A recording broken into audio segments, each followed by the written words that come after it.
So what I'm going to do now is I'm going to take you through the calculations that we need to do to work out how many molecules of anthocyanin are in our glass of Ribena.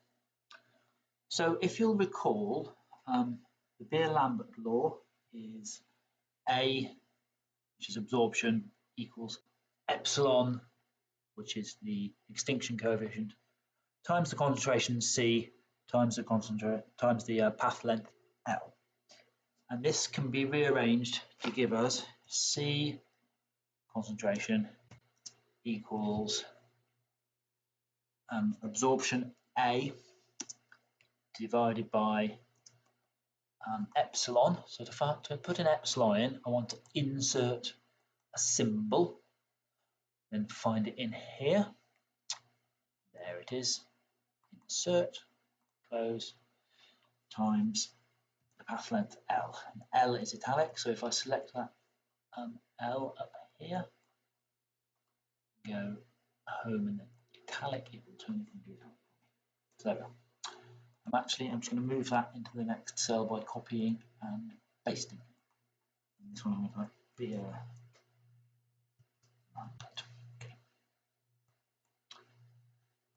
Okay. So let's put some values in. So the extinction coefficient epsilon, I'll just copy and paste that from there. Copy.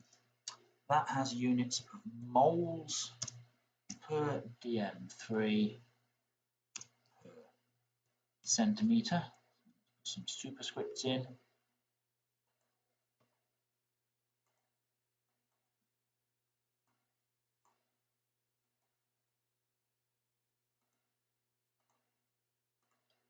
And the value of that is 6,900. I measured the length of my glass, the diameter of my glass, sorry, which is the path length, and I came up with 6.5 centimeters.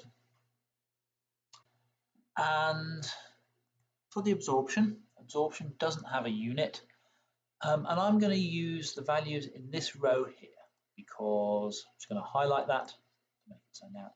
I like my Ribena quite strong. Now, in principle, I could use either the red or the green or the blue value, but actually I'm going to use the green value there because if we look at the graph over here on the right, it's the green light that is absorbed the most. If you cast your mind back to your colour wheel, you'll see that green is opposite purple. And also this value here of the extinction coefficient is for green light. It changes according to the colour of the light.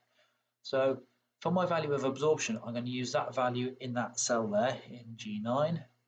So down here, I'm going to type equals and then click on G9 and it will copy that value down for me.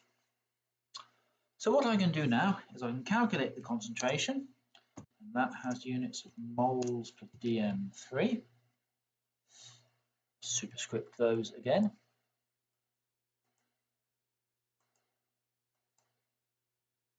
Okay, and I type a formula into this one, so I type in an equal sign so that Excel knows it's a formula, and then I want to do the absorption A, clicking in B16, divided by, put some brackets in, that one there, that's the path length, times that one there, which is the extinction coefficient.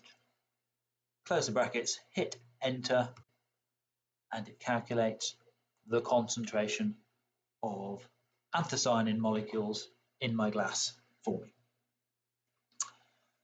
Now, I know the volume, I don't know what that's involved, but never mind, of liquid that was in my glass in mils, okay?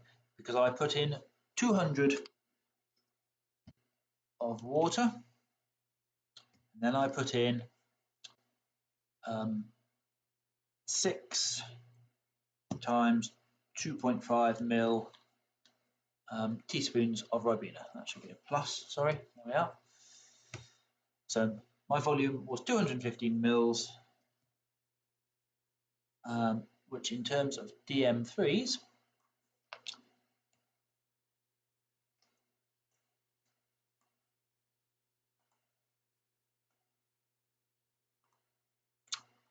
equals 215 divided by 1000 equals 0.215 DM3s.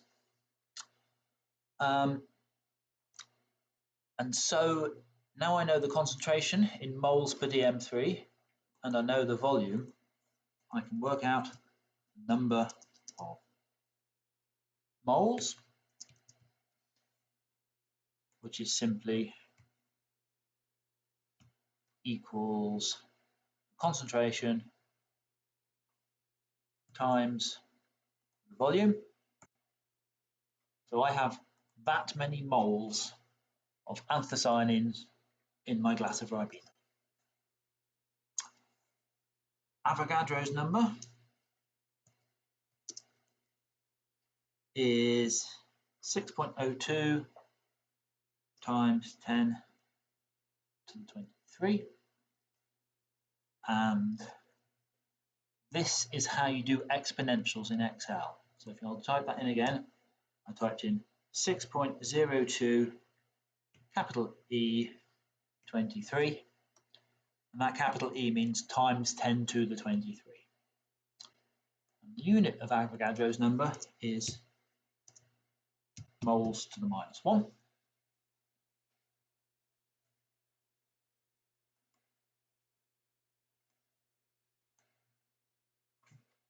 Enter. Okay. So if I want to find out total number of molecules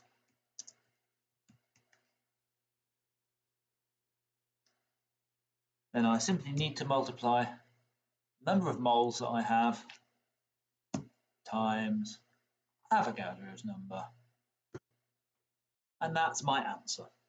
1.77 times 10 to the 18. I'm going to highlight that in green because that's the number we were trying to find.